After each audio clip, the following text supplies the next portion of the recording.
Weather could have some long-term impacts on crops. As these heat waves become more common and rain is hard to come by at times, farmers are thinking of the future. So how could it affect agriculture in Nebraska? Channel 8's Mackenzie Johnson joins us live after getting answers from a local farmer. Mackenzie? Heat can be a great thing for crops, but over the past few years, it's been all sun and little rain. One Waverly farmer tells me if things keep trending in that direction, farmers will have to change their ways. It's kind of been a 3-4 year period here where we've been working through this, just looking for timely rains to get us through, and then hopefully one day, and it will, things will turn around and we'll get some rain. The sun beating down on crops today, drying out the ground. While farmer Tom Peterson says he's had some good, timely rain this year, it's not enough to soak the soil.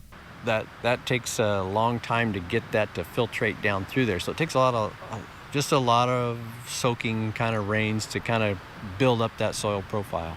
And without the moisture deep in the ground, plants will struggle to stay healthy at the end of summer when there's less rain. If the drought builds in the years to come, Peterson says it could really take a toll on crops. Yeah, we had a record year here probably 4 or 5 years ago.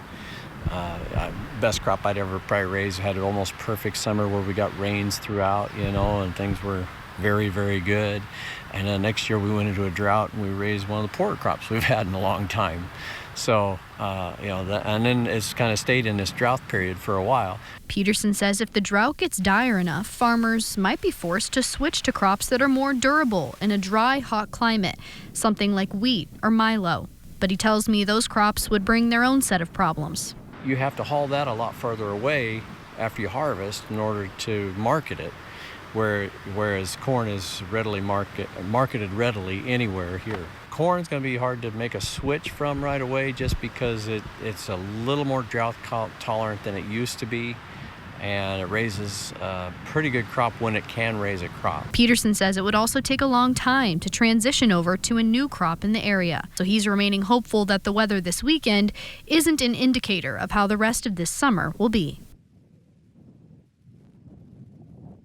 Peterson says it's hard to know whether this heat is hurting their crops until it gets closer to harvest. Last year, it was looking bad for farmers until about July when they got some good rain. Reporting in Lancaster County, Mackenzie Johnson, Channel 8 News.